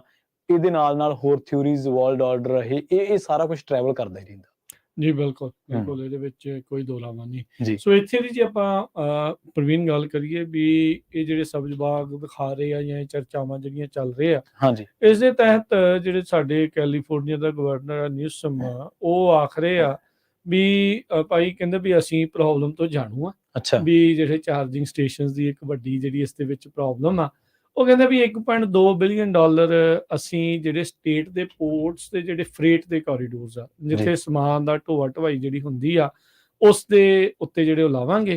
ਉਹ ਜਿੰਨੀ ਵੀ ਸਪਲਾਈ ਚੇਨ ਦੀ ਪ੍ਰੋਬਲਮ ਆ ਉਹ ਪੈਂਡੈਮਿਕ ਦੇ ਉੱਤੇ ਸਿੱਟਦੇ ਆ ਵੀ ਇਹਦੇ ਕਰਕੇ ਜਿਹੜੀ ਆ ਪ੍ਰੋਬਲਮ ਉਹ ਆਈ ਹੋਈ ਆ। ਕਹਿੰਦੇ ਵੀ 70% ਜਿਹੜੀ ਪ੍ਰੋਗਰਾਮ ਦੀ ਫੰਡਿੰਗ ਆ ਇਹ ਜਿਹੜੇ ਗੁੱਡਸ ਦੀ ਮੂਵਮੈਂਟ ਆ ਉਸ ਦੇ ਉੱਤੇ ਜਿਹੜੀ ਅਸੀਂ ਸਪੈਂਡ ਕਰਨੀ ਆ। ਨੋ ਡਾਊਟ ਖਿਆਲ ਚੰਗਾ ਆ, ਪਰ ਕਿੱਦਾਂ ਜਿਹੜਾ ਇਸ ਦੇ ਵਿੱਚ ਹੋਊਗਾ, ਕਿਹੜੀਆਂ ਸਟੱਡੀਜ਼ ਕੀਤੀਆਂ, ਉਹਨਾਂ ਸਮਾਲ ਆਪਰੇਟਰਸ ਦਾ ਜਿਹੜਾ ਉਹ ਕੀ ਬਣਨਾ ਜਿਹੜੇ ਇੱਕੋ ਟਰੱਕ ਤੇ ਸੀਗੇ, ਕਿਉਂਕਿ ਜਿਹੜੇ ਟਰੱਕ ਦੀ ਕੀਮਤ ਬਾਅਦ ਦੇ ਵਿੱਚ ਆਉਣੀ ਆ ਉਹ ਇਹ ਤੋਂ 2 ਗੁਣਾ 3 ਗੁਣਾ ਜ਼ਿਆਦਾ ਜਿਹੜੀ ਉਹ ਕਿਆਸ ਰਹੀਆਂ ਨੇ ਵੀ $4 ਲੱਖ ਤੱਕ ਦਾ ਜਿਹੜਾ ਇਹ ਟਰੱਕ ਵੀ ਜਿਹੜਾ ਜ਼ੀਰੋ ਮਿਸ਼ਨ ਵਾਲਾ ਉਹ ਹੋ ਸਕਦਾ ਹੈ। ਤੇ ਉਹਨੂੰ ਕਿੱਦਾਂ ਖਰਚਾ ਕਰਨਾ। ਆਲਦੋ ਲਾਸਟ ਟਾਈਮ ਜਦੋਂ ਇੱਕ ਟਰੱਕ ਸ਼ੋਅ ਤੇ ਸੀਗਾ, ਕਾਰ ਵਾਲਾ ਉੱਥੇ ਸੀਗਾ, ਉਹਨੂੰ ਮੈਂ ਪੁੱਛਿਆ ਸੀਗਾ, ਉਹ ਕਹਿੰਦੇ ਸੀਗੇ ਵੀ ਅਸੀਂ ਪ੍ਰੋਗਰਾਮ ਬਣਾਇਆ ਵੀ ਤੁਸੀਂ ਆਪਣਾ ਡੀਜ਼ਲ ਵਾਲਾ ਟਰੱਕ ਦਿਓ ਤਾਂ ਕਿੰਨੇ 50 60 ਜਾਂ ਕੁਛ ਇੰਨੇ % ਜਿਹੜੀ ਆ ਉਹਦੀ ਤੁਹਾਨੂੰ ਜਿਹੜੇ ਨਵੇਂ ਟਰੱਕ ਦੇ ਵਿੱਚ ਅਸੀਂ ਤੁਹਾਨੂੰ ਸਬਸਿਡੀ ਜਾਂ ਸਰਕਾਰ ਵੱਲੋਂ ਪੇ ਕਰਾਂਗੇ ਤੇ ਬਾਕੀ ਤੁਸੀਂ ਜਿਹੜਾ ਉਹ ਕਰੋਗੇ ਤੇ ਫਿਰ ਤੁਸੀਂ ਨਵਾਂ ਇਲੈਕਟ੍ਰਿਕ ਟਰੱਕ ਜਿਹੜਾ ਆ ਉਹ ਬਾਏ ਕਰ ਸਕੋਗੇ ਜਾਂ ਜ਼ੀਰੋ ਮਿਸ਼ਨ ਟਰੱਕ ਜਿਹੜਾ ਉਹ ਬਾਏ ਕਰ ਸਕੋਗੇ। Electric may not be the only solution. ਇਹਦੇ ਵਿੱਚ ਜਿਹੜੇ ਹਾਈਡਰੋਜਨ ਪਾਵਰ ਆ, ਜਿਹੜੀ ਸਭ ਤੋਂ ਅਬੰਡੈਂਟ ਐਲੀਮੈਂਟ ਹੈਗਾ ਆ ਅਰਥ ਦੇ ਉੱਤੇ, ਹਾਈਡਰੋਜਨ, ਉਹਨੂੰ ਜਿਹੜਾ ਜੋੜ ਕੇ ਜਿਹੜੀ ਉਹਦੀ ਪਾਵਰ ਉਤੋਂ ਜਿਹੜੀ ਜਨਰੇਟ ਕਰਨੀ ਆ, ਜੇ ਉਸ ਪਾਸੇ ਵੱਲ ਨੂੰ ਵਧਿਆ ਜਾਵੇ, ਕੁਝ ਹਾਈਬ੍ਰਿਡ ਮਾਡਲ ਵੱਲ ਨੂੰ ਜਿਹੜਾ ਉਹ ਵਧਣਾ ਚਾਹੀਦਾ। ਜੇ ਇੱਕੋ ਦੇ ਵਿੱਚ don't put all your eggs in one basket ਜਿੱਦਾਂ ਆਖਿਆ ਜਾਂਦਾ ਆ ਵੀ ਇਹ ਆਪਣੇ ਸਾਰੇ ਹੀ ਆਂਡੇ ਜਿਹੜੇ ਆ ਇੱਕ ਜਿਹੜੀ ਆ ਟੋਕਰੀ 'ਚ ਨਾ ਰੱਖੋ, ਜੇ ਉਹ ਟੁੱਟ ਗਈ ਤਾਂ ਡਿੱਗ ਗਈ ਤਾਂ ਸਭ ਕੁਝ ਟੁੱਟ ਜਾਣਾ। ਵੰਡ ਕੇ ਜਿਹੜਾ ਉਹ ਚੱਲਣਾ ਚਾਹੀਦਾ। ਹਰਜੋਤ ਸਿੰਘ ਖਾਲਸਾ ਜੀ ਜੁੜੇ ਆ, ਸਤਿ ਸ਼੍ਰੀ ਅਕਾਲ ਜੀ। ਹਰਜੋਤ ਸਿੰਘ ਜੀ ਸਤਿ ਸ਼੍ਰੀ ਅਕਾਲ। ਸਤਿ ਸ਼੍ਰੀ ਅਕਾਲ ਜੀ। ਸਤਿ ਸ਼੍ਰੀ ਅਕਾਲ ਜੀ। ਸਤਿ ਸ਼੍ਰੀ ਅਕਾਲ ਰਾਜਕਵੀਰ ਸਿੰਘ, ਸਤਿ ਸ਼੍ਰੀ ਅਕਾਲ ਪ੍ਰਵੀਨ ਜੀ। ਸੋ ਤੁਹਾਡਾ ਟੌਪਿਕ ਬਹੁਤ ਵਧੀਆ ਚੱਲ ਰਿਹਾ ਹੈਗਾ ਤੇ ਆਪਣੇ ਕਈ ਬੰਦੇ ਜਿਹੜੇ ਉਹ ਸੀਰੀਅਸਲੀ ਨਹੀਂ ਲੈਂਦੇ। ਤੇ ਥੋੜਾ ਜਿਹਾ ਮੈਂ ਦੱਸਦਾ ਜਾਵਾਂ, ਜਦੋਂ ਪਿਛਲੀ ਵਾਰੀ 2016 ਚ ਇਲੈਕਸ਼ਨ ਹੋਈ ਸੀ ਨਾ, ਉਸ ਟਾਈਮ ਦੇ ਉੱਤੇ ਜਿਹੜੇ ਪ੍ਰੈਜ਼ੀਡੈਂਸ਼ੀਅਲ ਕੈਂਡੀਡੇਟ ਬਰਨੀ ਸੈਂਡਰਸ ਸੀ, ਉਹਨਾਂ ਨੇ ਓਪਨਲੀ ਕਿਹਾ ਸੀ ਵੀ ਜੇ ਮੈਂ ਪ੍ਰੈਜ਼ੀਡੈਂਟ ਬਣ ਗਿਆ ਤੇ ਸਭ ਤੋਂ ਪਹਿਲਾਂ ਮੇਰੀ ਜਿਹੜੀ ਪ੍ਰਾਇਓਰਟੀ ਇਹ ਹੋਊਗੀ ਕਿ ਟਰੱਕਿੰਗ ਨੂੰ ਬੰਦ ਕਰਕੇ ਉਹਨੂੰ ਸਵਿਚ ਜਿਹੜਾ ਆ ਰੇਲਵੇ ਵੱਲ ਲਿਆਂਦਾ ਜਾਊਗਾ ਜੀ। ਸੋ ਤੁਹਾਨੂੰ ਪਤਾ ਹੀ ਹੈ ਵੀ ਹੁਣ ਸਰਕਾਰ ਕਿਹਨਾਂ ਦੀ ਆ, ਡੈਮੋਕ੍ਰੇਟਸ ਦੀ ਆ, ਪ੍ਰੋਗਰੈਸਿਵ ਕਾਫੀ ਹੈਗੇ ਆ। ਸੋ ਆਉਣ ਵਾਲੇ ਸਮੇਂ 'ਚ ਇੱਧਰ ਨੂੰ ਜਾਣਾ ਆ, ਜਿਹੜੇ ਅੱਖਾਂ ਮੀਚ ਰਹੇ ਆ ਨਾ ਤੇ ਨਹੀਂ ਕੁਛ ਨਹੀਂ ਹੋਣਾ, ਬਹੁਤ ਵੱਡਾ ਫਰਕ ਆ, ਉਹ ਭੁੱਲ ਜਾਓ। ਤੇ ਖਾਸ ਕਰਕੇ ਸਟੇਟ ਆਫ ਕੈਲੀਫੋਰਨੀਆ ਦੀ ਗੱਲ ਕਰਦਾ ਜਾਵਾਂ, ਕੈਲੀਫੋਰਨੀਆ ਦੇ ਵਿੱਚ ਜਿਹੜੇ ਡੈਮੋਕ੍ਰੇਟਸ ਆ ਉਹਨਾਂ ਦੀ ਮੈਜੋਰਟੀ ਹੁਣ 80% ਦੇ ਕਰੀਬ ਆ, ਕੋਈ ਆਪੋਜੀਸ਼ਨ ਨਹੀਂ, ਜਿਹੜਾ ਮਰਜੀ ਉਹ ਬਿੱਲ ਸੁਪਰ ਮੈਜੋਰਟੀ ਨਾਲ ਪਾਸ ਕਰ ਲੂਗੇ।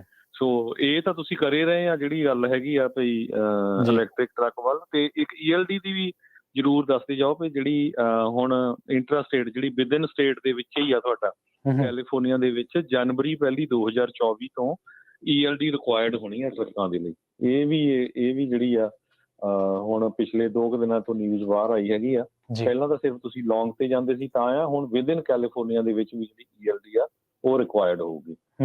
ਜੀ ਜੀ ਜੀ ਬਿਲਕੁਲ। ਇਹ ਨਵੰਬਰ ਦੇ ਵਿੱਚ ਹੀ ਜਿਹੜੀ ਚਰਚਾ ਇਸ ਦੇ ਉੱਤੇ ਜਿਹੜੀ ਉਹ ਛਿੜੀ ਆ ਵੀ ਕੈਲੀਫੋਰਨੀਆ ਸੋਚ ਰਿਹਾ ਵੀ ਇੰਟਰਾ ਸਟੇਟ ELD ਮੈਂਡੇਟ ਵੀ ਜਿਹੜਾ ਉਹ ਲਿਆਂਦਾ ਜਾਵੇ। ਇਹ ਇਨ ਸਟੇਟ ਟਰੱਕਰਸ ਜਿਹੜੇ ਆ ਉਹਨਾਂ ਦੇ ਉੱਤੇ ਜਿਹੜੀ ਉਹ ਲਾਉਣ ਬਾਰੇ ਇਹ ਸੋਚ ਰਹੇ ਆ। ਜੇ ਆਈ ਨਹੀਂ ਆ ਪਰ ਇਹ ਪ੍ਰਪੋਜ਼ ਕਰ ਰਹੇ ਆ ਵੀ ਇਸ ਨੂੰ ਜਿਹੜਾ ਉਹ ਚੇਂਜ ਆ ਉਹ ਕੀਤਾ ਜਾਵੇ। ਕਈ ਸਟੇਟਾਂ 'ਚ ਹੈਗਾ ਪਰ ਕੈਲੀਫੋਰਨੀਆ ਪਤਾ ਨਹੀਂ ਕਹਿੰਦੇ ਕਾਹਦੇ ਬਿਹਾਈਂਡ ਰਹਿ ਗਈ। ਹਾਲਾਂਕਿ ਇਸ ਮਾਮਲੇ 'ਚ ਰੈਗੂਲੇਸ਼ਨ ਦੇ ਮਾਮਲੇ 'ਚ ਕੈਲੀਫੋਰਨੀਆ ਜਿਹੜੀ ਆ ਸਭ ਤੋਂ ਪਹਿਲਾਂ ਬਾਕੀ ਸਟੇਟਾਂ ਨਾਲ ਹੁੰਦੀ ਆ। ਸੋ ਜੇ ਸ਼ੁਰੂ ਹੁੰਦਾ ਹੈ ਤੇ ਜਨਵਰੀ 1 2024 ਤੋਂ ਸ਼ੁਰੂ ਹੋ ਜੀ ਜੀ ਜੀ। ਸੋ ਥੈਂਕ ਯੂ ਹਰਜੋਤ ਜੀ, ਮਿਹਰਬਾਨੀ ਜੀ, ਧੰਨਵਾਦ ਜੀ, ਧੰਨਵਾਦ, ਸਤਿ ਸ਼੍ਰੀ ਅਕਾਲ ਜੀ। ਸੋ ਇੱਥੇ ਆਪਾਂ ਇੱਕ ਬ੍ਰੇਕ ਲਈ ਰੁਕਦੇ ਹਾਂ। ਬ੍ਰੇਕ ਤੋਂ ਪਾਰ ਇਸੇ ਮਸਲੇ ਨੂੰ ਲੈ ਕੇ ਚਰਚਾ ਜਿਹੜੀ ਆ ਉਹ ਕਰਦੇ ਚੱਲਾਂਗੇ। ਮਿਲਦੇ ਹਾਂ ਜੀ ਇੱਕ ਸ਼ਾਰਟ ਬ੍ਰੇਕ ਤੋਂ ਬਾਅਦ। ਜੁੜੇ ਰਹੋ ਪੰਜਾਬੀ ਰੇਡੀਓ USA ਦੇ ਨਾਲ।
ਬ੍ਰੇਕ ਤੋਂ ਬਾਅਦ ਇੱਕ ਵਾਰ ਮੁੜ ਤੋਂ ਤੁਹਾਡਾ ਸਾਰਿਆਂ ਦਾ ਸਵਾਗਤ ਹੈ ਪ੍ਰੋਗਰਾਮ ਸਾਂਝੀ ਸਾਥ ਦੇ ਵਿੱਚ। ਤੁਸੀਂ ਜੁੜੇ ਹੋਏ ਹੋ ਪੰਜਾਬੀ ਰੇਡੀਓ USA ਦੇ ਨਾਲ ਤੇ ਮੈਂ ਹਾਂ ਪ੍ਰਵੀਨ ਸ਼ਰਮਾ ਤੇ ਪ੍ਰੋਗਰਾਮ ਦੇ ਵਿੱਚ ਆਪਣੇ ਨਾਲ ਚਰਚਾ ਕਰ ਰਹੇ ਨੇ ਰਾਜਕਰਨਵੀਰ ਸਿੰਘ ਜੀ।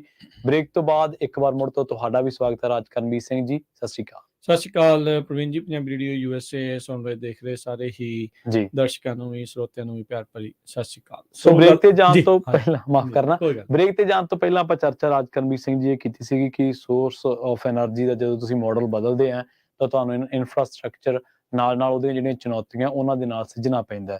ਬੇਸ਼ੱਕ ਪ੍ਰਦੂਸ਼ਣ ਇੱਕ ਬਹੁਤ ਵੱਡਾ ਮਸਲਾ ਹੈ, ਸਿਹਤ ਤੋਂ ਵੱਡਾ ਕੁਝ ਵੀ ਨਹੀਂ ਹੈ ਜੇਕਰ ਆਪਾਂ ਆਮ ਸ਼ਬਦਾਂ ਦੇ ਵਿੱਚ ਸਮਝ ਗਏ। ਪਰ ਜਦੋਂ ਤੁਸੀਂ ਐਨਰਜੀ ਵਾਲੇ ਮਸਲੇ 'ਚ ਜਾਂਦੇ, ਜਦੋਂ ਤੁਸੀਂ ਜ਼ੀਰੋ ਐਮਿਸ਼ਨ ਵਾਲੇ ਮਸਲੇ 'ਚ ਜਾਂਦੇ ਆ ਤਾਂ ਤੁਹਾਨੂੰ ਸਭ ਤੋਂ ਵੱਡੇ ਦੋ ਸਵਾਲ ਹੁੰਦੇ ਆ ਕਿ ਭਾਈ ਇਨਫਰਾਸਟ੍ਰਕਚਰ ਕਿਵੇਂ ਹੈ, ਤੇ ਤੁਸੀਂ ਜੇਕਰ ਪੋਰਟ ਤੇ ਇਹ ਗੱਲ ਕਰਦੇ ਹੋ ਪੋਰਟ ਦੇ ਮਾਮਲੇ ਤੇ ਤਾਂ ਕੀ ਤੁਹਾਡੀ ਸਪਲਾਈ ਚੇਨ ਨਾ ਪ੍ਰਭਾਵਿਤ ਹੋਊਗੀ, ਟਰੱਕਰਸ ਨੂੰ ਇਹਦੇ ਲਈ ਕਿੰਨਾ ਕੁ ਪੈਸਾ ਹੋਰ ਲਿਆਉਣਾ ਪਊਗਾ, ਉਹਨਾਂ ਦੀ ਲਾਈਫ ਜਿਹੜੀ ਹੈ ਕਿੰਨੀ ਕੁ ਪ੍ਰਭਾਵਿਤ ਹੋਊਗੀ। ਇਹਨਾਂ ਚੀਜ਼ਾਂ ਤੇ ਆਪਾਂ ਜਿਹੜੀ ਡਿਸਕਸ਼ਨ ਆ ਉਹ ਕੀਤੀ ਹੈ। ਬੇਸ਼ੱਕ ਇਸੇ ਦਰਮਿਆਨ ਆਪਾਂ ਚਰਚਾ ਭਾਰਤੀ ਰੇਲਵੇ ਤੇ ਵੀ ਕਰਦੇ ਰਹੇ ਜਾਂ ਪੋਲਿਟਿਕਸ ਤੇ ਵੀ ਆਪਾਂ ਜਿਵੇਂ ਖਾਲਸਾ ਜੀ ਨੇ ਉਹ ਪੱਖ ਵੀ ਛੋਇਆ ਸੀ। ਬਟ ਇੱਕ ਚੀਜ਼ ਤਾਂ ਹੈ ਮੰਨਣੀ ਪੈਣੀ ਤੁਹਾਨੂੰ ਕਿ ਅਲਟਰਨੇਟ ਮਾਡਲ ਉੱਥੇ ਤਾਂ ਤੁਸੀਂ ਗਲਤ ਕਹਿ ਸਕਦੇ ਹੋ ਜਿੱਥੇ ਅਲਟਰਨੇਟ ਮਾਡਲ ਦੀਆਂ ਡੀਮੈਰਿਟਸ ਵੱਧ ਹੋਣ, ਜਿੱਥੇ ਅਲਟਰਨੇਟ ਮਾਡਲ ਇੰਪਲੋਇਮੈਂਟ ਨਾ ਜਨਰੇਟ ਕਰਦਾ ਹੋਵੇ, ਜਿੱਥੇ ਕੋਈ ਵੀ ਅਲਟਰਨੇਟ ਮਾਡਲ ਉਹ ਤੁਹਾਡੀ ਰੈਵਨਿਊ ਘਟਾਉਂਦਾ ਹੋਵੇ ਤਾਂ ਤੁਸੀਂ ਕਹਿ ਦਿਓਗੇ ਕਿ ਯਾਰ ਪੈਸੇ ਦੇ ਪੱਖ ਤੋਂ ਇਹ ਅਲਟਰਨੇਟ ਮਾਡਲ ਫੇਲ ਆ। ਪਰ ਜਿਵੇਂ ਹੁਣ ਵਾਤਾਵਰਨ ਦਾ ਮਸਲਾ, ਇੱਥੇ ਇੱਕ ਪਾਸੇ ਤਾਂ ਦਿੱਕਤਾਂ ਨੇ ਤੇ ਦੂਜੇ ਪਾਸੇ ਸਾਡੀ ਸਿਹਤ ਹੈ ਜਾਂ ਸਾਡੇ ਜਿਹੜੇ ਸਰਕਾਰਾਂ ਦੇ ਟੀਚੇ ਨੇ। ਪਾਲਿਸੀਜ਼ ਹਮੇਸ਼ਾ ਸਵਾਲਾਂ ਦੇ ਵਿੱਚ ਰਹਿੰਦੀਆਂ ਨੇ, ਆਪਾਂ ਦੇਖਦੇ ਹਾਂ।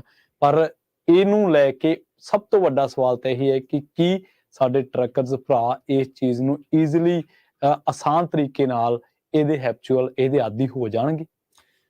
ਇੱਕ ਬੜਾ ਦਿਲਚਸਪ ਰੋਚਕ ਤੱਥ ਪ੍ਰਵੀਨ ਮੈਂ ਤੁਹਾਡੇ ਨਾਲ ਸਾਂਝਾ ਕਰਦਾ। 1832 ਦਾ ਸੰਨ ਸੀਗਾ ਜੀ, 1832 ਜਦੋਂ ਪਹਿਲੀ ਇਲੈਕਟ੍ਰਿਕ ਕਾਰ ਬਣੀ ਸੀ।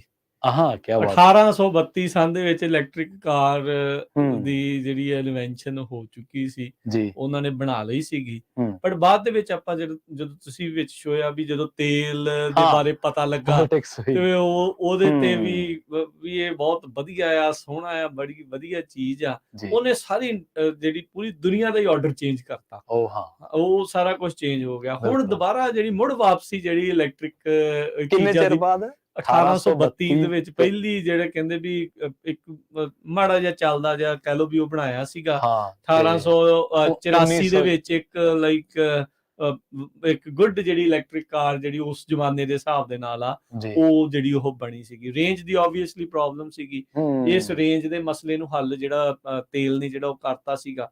ਪਰ ਹੁਣ ਟੈਕਨੋਲੋਜੀ ਬਹੁਤ ਅੱਗੇ ਐਡਵਾਂਸ ਜਿਹੜੀ ਇਸ ਚੀਜ਼ ਮਾਮਲੇ ਦੇ ਵਿੱਚ ਜਿਹੜੀ ਉਹ ਥੋੜੀ ਸੋਰਸ ਆਫ ਪਾਵਰ ਵੀ ਘੱਟ ਸੀਗੇ। ਹੁਣ ਉਦੋਂ ਲੋਕ ਵੀ ਘੱਟ ਸੀ, ਬੜਾ ਕੁਝ ਸੀਗਾ। ਹੁਣ 8 ਬਿਲੀਅਨ ਪਾਪੂਲੇਸ਼ਨ ਹੋ ਗਈ ਆ ਧਰਤੀ ਦੇ ਉੱਤੇ, ਤਾਂ ਹੁਣ ਬੋਝ ਤਾਂ ਲਗਾਤਾਰ ਵੱਧ ਹੀ ਰਿਹਾ ਹੈ। ਸਾਰੀਆਂ ਚੀਜ਼ਾਂ ਜਿਹੜੀਆਂ ਇਹ ਹੋ ਰਹੀਆਂ ਆ, ਬੜਾ ਕੁਝ ਤਬਦੀਲੀਆਂ ਜਿਹੜੀਆਂ ਉਹ ਹੋ ਰਹੀਆਂ। ਸੋ ਇਧਰਲੇ ਪਾਸੇ ਨੂੰ ਸੋਚਣਾ ਜਿਹੜਾ ਉਹ ਮਾੜਾ ਨਹੀਂ ਆ।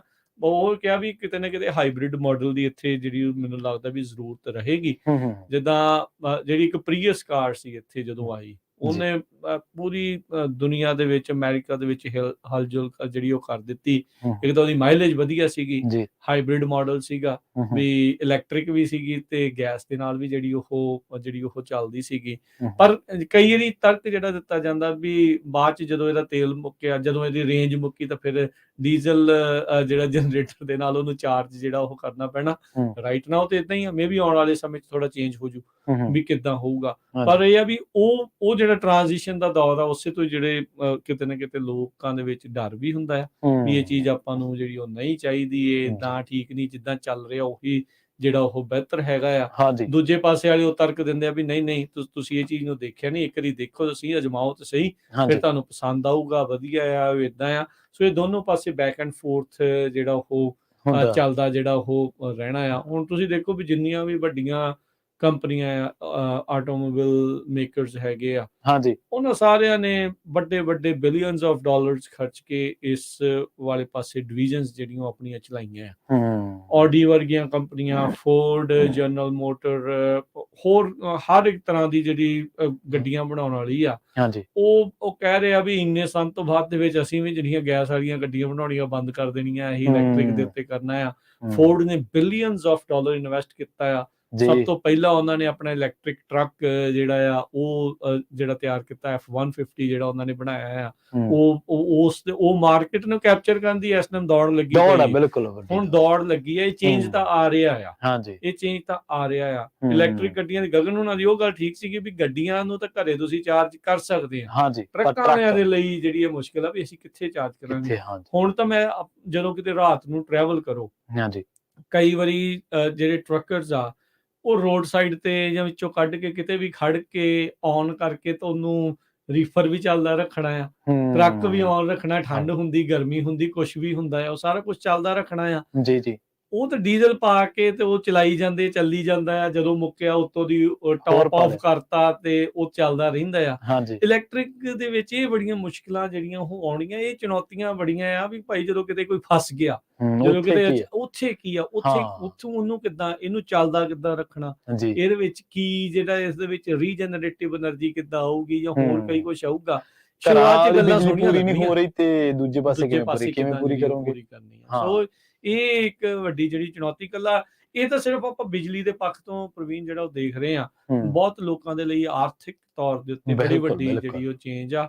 ਕਿਸੇ ਨੇ ਹੁਣੇ ਰੀਸੈਂਟਲੀ ਕੋਈ ਟਰੱਕ ਖਰੀਦਿਆ ਹੋਵੇ, ਉਹਨੂੰ ਕਹੋ ਵੀ 5 ਸਾਲਾਂ ਦੇ ਵਿੱਚ ਭਾਈ ਹੁਣ ਉਸ ਤੋਂ ਦੁੱਗਣੇ ਤਿਗਣੇ ਪੈਸੇ ਲਾ ਕੇ ਦੁਬਾਰਾ ਟਰੱਕ ਜਿਹੜਾ ਉਹ ਖਰੀਦਣਾ ਆ, ਕਿੱਦਾਂ ਖਰੀਦਣਾ ਆ, ਉਹ ਬੰਦਾ ਸੋਚੂਗਾ ਮੈਂ ਕੰਮ ਕਿੱਦਾਂ ਕਰਾਂ, ਕਿਵੇਂ ਆ, ਇਹਦੀ ਸੇਫਟੀ ਫੀਚਰ ਇਹਦੇ ਕਿੱਦਾਂ ਦੇ ਆ, ਇਹਨਾਂ ਦੀਆਂ ਹੋਰ ਚੀਜ਼ਾਂ ਜਿਹੜੀਆਂ ਉਹ ਕਿਵੇਂ ਆ। ਇਹ ਸਾਰਾ ਕੁਛ ਬਹੁਤ ਵੱਡੇ ਜਿਹੜੇ ਚੇਂਜਸ ਆ। ਤੇ ਉਹ ਤਾਂ ਏਦਾਂ ਆ ਪ੍ਰਵੀਨ, ਜਿਉਂ-ਜਿਉਂ ਦੇ ਵਿੱਚੋਂ ਲੰਘਣਾ ਹੈ ਤੇ ਉਹ ਪਤਾ ਲੱਗਣਾ ਹੈ ਤੇ ਉਹਦੇ ਵਿੱਚ ਕਈਆਂ ਦਾ ਨੁਕਸਾਨ ਵੀ ਹੋਣਾ ਹੈ, ਇਹ ਸਭ ਨੂੰ ਪਤਾ ਆ। ਹੁਣ ਇਹ ਆ ਵੀ ਆਪਾਂ ਆਪਣੇ ਆਪ ਨੂੰ ਕਿੱਦਾਂ ਸੇਫ ਰੱਖਣਾ ਇਹਨਾਂ ਸਾਰੀਆਂ ਚੀਜ਼ਾਂ ਦੇ ਵਿੱਚ, ਕੀ ਵੇਟ ਐਂਡ ਵਾਚ ਪਾਲਿਸੀ ਰੱਖਣੀ ਆ ਜਾਂ ਸਮੇਂ ਦੇ ਨਾਲ ਚੇਂਜ ਜਿਹੜਾ ਉਹ ਕਰਕੇ ਜਿਹੜਾ ਉਹ ਆਪਣੇ ਆਪ ਨੂੰ ਦੇਖਣਾ ਆ।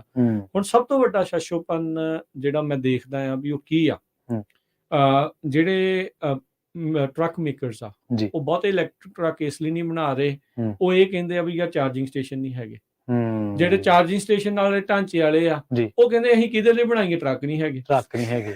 ਹੁਣ ਗੱਲ ਖੜੀ ਕਿੱਥੇ, ਗੱਲ ਖੜੀ ਇਹ ਕਿੱਥੇ ਵੀ ਦੋਨੋਂ ਇੱਕ ਦੂਜੇ ਦੇ ਵੱਲ ਮੂੰਹ ਤੱਕੀ ਜਾਂਦੇ ਆ। ਹਾਂਜੀ, ਵੀ ਉਹ ਤੁਸੀਂ ਟਰੱਕ ਬਣਾਓ ਤੇ ਫਿਰ ਅਸੀਂ ਇਹ ਜਿਹੜਾ ਢਾਂਚਾ ਬਣਾਵਾਂਗੇ। ਟਰੱਕਾਂ ਵਾਲੇ ਕਹਿੰਦੇ ਆ ਵੀ ਤੁਸੀਂ ਢਾਂਚਾ ਬਣਾਓ, ਫਿਰ ਅਸੀਂ ਟਰੱਕ ਜਿਹੜਾ ਉਹ ਚਲਾਵਾਂਗੇ। ਸੋ ਇਹ ਜਿੱਦਣ ਕਿਤੇ ਵੀ ਇਹ ਜਿਹੜਾ ਸਾਈਕਲ ਜਦੋਂ ਬ੍ਰੇਕ ਹੋ ਗਿਆ ਜਾਂ ਕਿਸੇ ਨੇ ਪਹਿਲੋਂ ਪਹਿਲ ਜ਼ਿਆਦਾ ਜਿਹੜੀ ਉਹ ਕਰਤੀ ਤੇ ਉਸ ਤੋਂ ਬਾਅਦ ਦੇ ਫਿਰ ਆਪਾਂ ਨੂੰ ਇਸ ਦਾ ਸਪਾਈਰਲ ਇਫੈਕਟ ਦੇਖਣ ਨੂੰ ਮਿਲੂਗਾ। ਹਾਂਜੀ ਬਿਲਕੁਲ, ਇਹ ਤੇ ਗੱਲ ਹੈ ਕਿ ਤੁਹਾਨੂੰ ਇਸ ਚੀਜ਼ ਲਈ ਲੋਕਾਂ ਨੂੰ ਕੁਝ ਆਦਤਾਂ ਵੀ ਬਦਲਣੀਆਂ ਪੈਣਗੀਆਂ ਤੇ ਕੁਝ ਐਨਰਜੀ ਜਦੋਂ ਤੁਸੀਂ ਬਦਲੋਗੇ ਤਾਂ ਉਹਦੇ ਜ਼ਿਆਦਾ ਤੋਂ ਜ਼ਿਆਦਾ ਤੁਹਾਨੂੰ ਉਹਨੂੰ ਈਜ਼ੀਲੀ ਅਵੇਲੇਬਿਲਿਟੀ ਹੋਵੇ, ਬਸ ਇਹਦੇ ਤੇ ਕੰਮ ਜਿਹੜਾ ਤੁਹਾਨੂੰ ਕਰਨਾ ਪਊਗਾ। ਇਹ ਬਿਲਕੁਲ ਨਾ ਇੱਕ ਉਦਾਹਰਨ ਹੈ ਭਾਰਤ ਸਰਕਾਰ ਦੇ ਬਿੱਲਾਂ ਦੀ, ਖੇਤੀ ਕਾਨੂੰਨਾਂ ਦੀ।